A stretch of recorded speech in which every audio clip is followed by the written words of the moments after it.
Olá, gente boa! Já sabe, né? Bem-vindo à mesa. Privilégio, né? Sentar com esse time abençoado aí à mesa. Essa turma boa. Olha, aqui na LPC você sempre tem um café. E se Tem você... mesmo. E com pão com manteiga ainda, hein? Ah, menino! E se você for a Belo Horizonte, na 8ª igreja, você tem direito a um café com Pão de queijo. Agora aqui na sala de prosa, você vem para perto, porque nós queremos andar juntos, ao lado e perto do Senhor Jesus. Amém?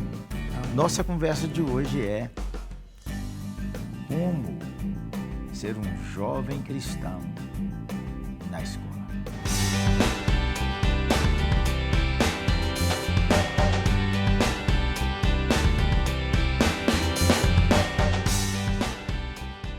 Ô mestre, eu falei como ser um jovem cristão, mas esses dias eu vi que o cara com 81 anos entrou na universidade. Coisa linda, hein? É brutal, né? É brutal. É brutal. Mas você sabe que eu só sei a idade que eu tenho. Eu estou com 64, eu estou um menino ainda. Eu só sei a idade que eu tenho quando me olho no espelho, sabia? Eu achei Minha que cabecinha está de 18 ainda. Eu achei que ele pegou minha tinta, menino. Eu estou achando, senti uma falta do tubo lá em casa. Mestre, esses dias eu ouvi um moço me falando que ele entrou para um curso na faculdade e que o professor entrou e disse assim: quantos aqui se dizem evangélicos? Uns 20 levantaram a mão. E o professor disse assim: no final do semestre, nenhum de vocês mais será evangélico. E esse moço me disse: pastor, e daqueles 20, eu permaneço na fé. Que estresse é esse? Que desafio é esse? Essa semana um pastor me disse o seguinte, que uma ovelha dele o procurou e disse, numa classe de medicina, numa grande universidade brasileira, só ele era cristão, em toda a turma. E disse para o seu pastor, me posicionar na classe como cristão é suicídio acadêmico. Estatisticamente, 50% dos jovens cristãos que entram na universidade abandonam a fé. Ô, gente boa. Qual é esse diagnóstico, pastor? O que está acontecendo? Por que isso? Faltou base na família? Faltou ensino suculento na igreja? Nos ajuda a entender esse assunto. Ô, gente boa, a primeira coisa é o seguinte: pais, que os filhos foram levados à igreja desde pequeno e que chegaram à escola, segundo grau, universidade, e abandonaram, não querem mais ir à igreja, não querem mais ler a Bíblia, acham isso tudo uma bobagem. Primeiro, acalmem-se. Mas segundo, avaliem. Terceiro, proponham novos tempos. O ensino da Escritura, ele deve ser dado em casa, né, mestre? Casa, com o ensino da Bíblia, a oração e o testemunho dos pais. Há uma coisa, pastor, me permita ler esse texto, porque Por eu acho que ele é favor. tão oportuno.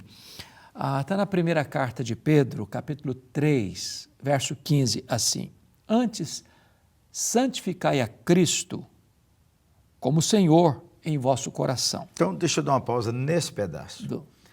Orar desde o ventre para que seu filho receba a fé salvadora. Amém. E continua, estando sempre, não algumas vezes, sempre, inclusive na universidade. E no segundo grau? E no segundo grau? grau. E no primeiro grau? E no ensino fundamental. No pós-doutorado. Boa. Estando sempre preparados para responder. A quem? A todo aquele. Ao professor, ao colega, ao cético, ao colega, às críticas, às zombarias que se faz contra a fé cristã, a todo aquele que vos pedir razão da esperança que há em vós. Por que você é em Cristo? Você sabe responder?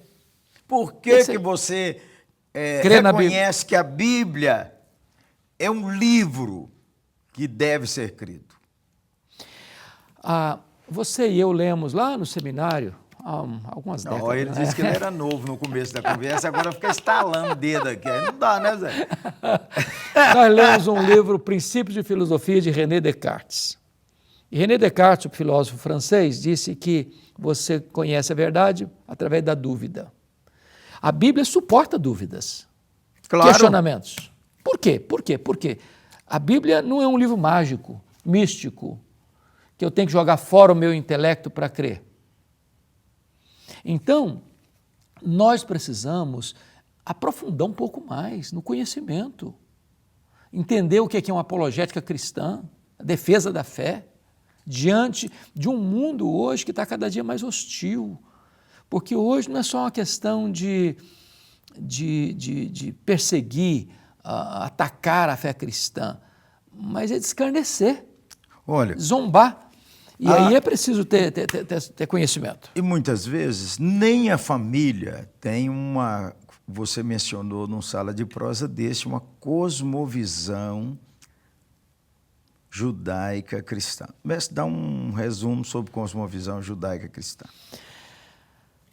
A cosmovisão é a visão que você tem do cosmos, do todo, do conjunto, da totalidade, da globalidade das coisas. Você pega o Antigo e o Novo Testamento. A cultura ou a visão judaico-cristã é o conteúdo pleno daquilo que o cristianismo entende acerca de Deus, acerca do homem, acerca da vida, acerca do universo, da criação, da providência, da redenção, tudo aquilo que diz respeito a você, ao mundo que você vive, nós chamamos isso de cosmovisão. A maneira que enxerga o mundo, é a lente, é o óculo que você enxerga o mundo. Aí, cosmovisão a judaico-cristã é como é que Deus vê, o que a Escritura vê, como é que Deus olha a vida como um todo. Nós precisamos estar preparados para isso. O jovem, se ele não tiver uma boa preparação, ele vai chegar lá e ser bombardeado, ou ele vai se calar, se acovardar, ou ele vai assimilar aquilo que é passado. Então, de qualquer maneira, todas as pessoas têm sua cosmovisão. Todas. Uma delas é, eu não acredito em Deus. Ela precisa crer que Deus não existe. Então, ela afirma assim, Deus não existe. O cristão, Deus é o Criador. Então, essa cosmovisão, se você não estudar, por isso que diz aqui o texto que o mestre falou, preparados para responder. Desde a escola bíblica infantil até as lições do culto doméstico, os pais devem enfatizar quais são esses valores do Evangelho. Gostei da sua palavra enfatizar, porque é o que a Bíblia diz lá em Deuteronômio 6, é inculcar, é enfatizar, é falar. Há poucos dias uma mãe me procurou e disse assim, olha, a minha irmã, que foi criada comigo, junto comigo, na igreja, no Evangelho, casou-se com um rapaz não cristão, tem filhos, e hoje os filhos estão na escola, na faculdade, e se afastaram todos da fé. E esta mulher disse assim, essa irmã disse assim, hoje os meus filhos estudam ciência, não creio mais naquele conto da carochinha de Adão e Eva.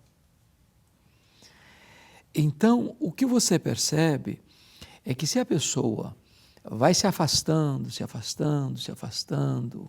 já não tem mais convicções firmes, raízes profundas, como você enfatizou há pouco num programa aqui, uma outra cosmovisão vai tomando conta. E tanto uma quanto a outra precisa de crer. Precisa de crer. De aceitar. Não é isso? Então, por exemplo, e isso nós temos falado aqui, você não precisa tirar o seu cérebro para você ser cristão, não. Você, quando diz que você crê que o mundo foi criado, isso não é religião, isso é ciência. O que nós cremos pela fé não é que o mundo foi criado.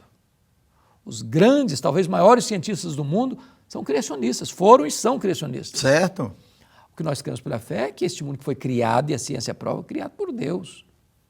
O cristianismo suporta dúvidas, questionamentos, ele é compatível com os intelectos mais privilegiados. Então, você não precisa ser um ignorantão, um jurássico, né? Uma pessoa fossilizada para crer no Evangelho, não. As pessoas mais cultas, mais intelectuais, mais privilegiadas do saber humano, se declararam cristãs. Olha, pai e mãe, compre livros sobre apologética cristã, para que sua própria cabeça seja bem formada, para você poder conversar com seus filhos. Talvez uma dica de livro, para começar essa leitura, Por que Creio, daquele pastor presbiteriano lá de Fort Lauderdale. Por que Creio? Me passou em branco. O nome, eu não estou lembrando. Por que Creio? Então, esse é um livro. Creio. Só botar na internet Por que Creio, que você vai perceber. Um isso. livro sobre a ressurreição do Senhor Jesus. Mais que um carpinteiro. Mais que um carpinteiro. É uma leitura boa, leve, fácil e que afirma um dos valores da cosmovisão cristã. Jesus Cristo ressuscitou dos mortos e está vivo. Às vezes o jovem se afasta, seja porque ele não tem raízes no Evangelho. Não está comprometido com a igreja local, às vezes, de uma forma mais plena. E eu quero dar uma palavra com os pais, não briga comigo, não. Às vezes tem um congresso de jovens, às vezes tem uma conferência de adolescentes, e os pais dizem assim, isso é caro demais, essa igreja fica só cobrando. Aí não investe para a formação espiritual dos seus filhos. Investe em comida, investe no estudo, investe em uniforme. Roupa de grife. Tênis caro. Mas não investe para a formação espiritual dos seus filhos. Então o resultado lá na frente é grande. A outra coisa eu queria encorajar os pais e os jovens a participarem desse ambiente na escola e na universidade, que tem igrejas e missões trabalhando, pregando o Evangelho dentro da universidade. Me permite um testemunho? Ontem eu estava conversando com um médico e ele disse assim, lá em Pinheiros, falou, pastor, o senhor não está lembrado de mim, mas eu fazia parte daquele clube bíblico lá da EMESCAN, em Vitória, eu era acadêmico de medicina, e o senhor ia lá toda semana, dar estudo bíblico lá para a gente. Eu sou fruto daquele trabalho.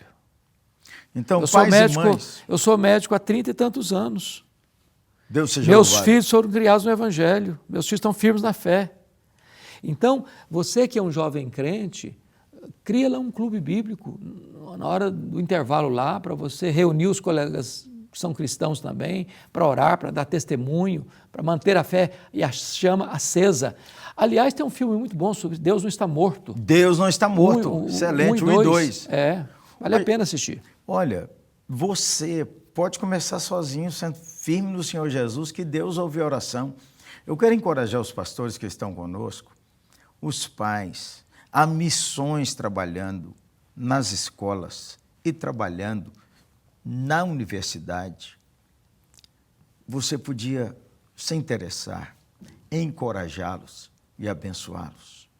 E orar para que Deus faça o milagre do novo nascimento no coração de cada um de nossos filhos. Me veio à mente aqui o nome do autor, é James Kennedy. James Kennedy. Pastor da Fort Lauderdale. Por que Creio? Esse livro é fascinante para começar. Por que Creio? Olha ali, um livro que você precisa ter em casa. Um livro que pode estudar com os seus filhos. Mas pai e mãe, não perca esse diálogo. O que eles estão ouvindo, o que eles estão recebendo e também acompanhar o que é que está sendo ensinado na sua igreja. Ontem, um pastor que me trouxe em casa, depois de uma conferência que fui pregar, me disse assim, eu coloquei minha filha numa das melhores escolas aqui de São Paulo, escola de francesa, que tem a possibilidade de fazer uma graduação fora, mas a minha filha perdeu a fé. Hoje eu não colocaria mais a minha filha numa escola dessa. Então, os pais precisam estar atentos onde estão colocando os seus filhos, porque não basta ter apenas excelência acadêmica. E dinheiro para pagar o colégio caro. É preciso saber qual é a filosofia dessa escola. Você está preservando a sua geração. Mas se já aconteceu, os filhos já desviaram, e agora, mestre? Agora é orar por eles. Orar por eles. E não abrir mão deles. Não empurrá-los para longe de você. Segundo, não me fale, não fica mandando toda hora mensagem dizendo, olha, não, calma. Ora no secreto e deixa Deus falar com eles. E busca uma oportunidade de conectá-los com pessoas que amam a Cristo, É isso aí. que estão orando pelos seus filhos. E jovem, escute o que o Espírito está falando no seu coração. A semente está aí. Ela não morreu. Então, levante-se. Volte à comunhão da igreja e volte a amar o Salvador. Aleluia. Amém? Amém. Oremos, mestre. Vamos orar os dois. Vamos fazer Bora. isso. Deus, nós geramos filhos para a vida, porque os nossos filhos são herança tua. Amém. São filhos da promessa. Não geramos filhos para a morte, não geramos filhos para o cativeiro. Não geramos filhos para a incredulidade, para o ateísmo. O que nós te pedimos é que tu trabalhes com o poder do teu Espírito na mente, no coração dos filhos, das filhas, a fim de que haja fé genuína na nossa família e que os nossos jovens sejam valentes, ousados, firmes, corajosos, Amém. onde quer que estejam, para testemunhar e dar razão da esperança que há no coração deles. Amém. Assim oramos em nome de Jesus. Amém. Amém. Senhor, oramos por aqueles jovens, moços, moças, homens já casados, mulheres casadas, que tendo vivido uma estação da vida na igreja, ouviram as histórias da Bíblia, algumas delas estão no seu coração, mas, Senhor, nós não sabemos se essa semente nasceu ou não. Em alguns corações parece que o fogo apagou. Oh, meu Deus. E nós oramos agora pela restauração da fé. Amém, Senhor. Pela restauração dessas vidas. Amém. E como falamos sempre, por um avivamento. Amém. No meio da juventude, no meio das universidades, no meio das escolas. Amém. Como pais, como mães, nós dois como avós também. Oh, Jesus. Oramos, Senhor, por nossas novas gerações. Amém, Jesus. Clamando ao Senhor. Vem, Senhor, e salva a nossa herança. Amém. Em nome de Jesus. Amém, amém. Amém. Gente boa, emocionados aqui ao pensar nos filhos, filhas, netos e descendência. Sala de prosa, repartindo com você a luta da caminhada e as conquistas da caminhada. Amém. Um oferecimento. Luz para o caminho. Nós estamos aqui para servir você, a igreja que Deus confiou a você, que você frequenta, com cursos de treinamento, com devocional cada dia, com o nosso congresso de família, que vai ser em outubro, você pode participar conosco, aqui de portas abertas, de coração franqueado para você. E da 8ª Igreja Presbiteriana em Belo Horizonte. Aguardamos você, hein? Que o Senhor Jesus te abençoe demoradamente. Amém. 8ª Igreja Presbiteriana em Belo Horizonte. Vá lá, aguardamos você. Gente boa, divulgue Sala de Prosa, siga LPC, 8ª Igreja nas redes sociais, siga lá o Sustança, Hernandes Dias Lopes, dá uma moral também, né? PR Jeremias Pereira. Um abraço, gente boa! Um abraço, gente, um abração.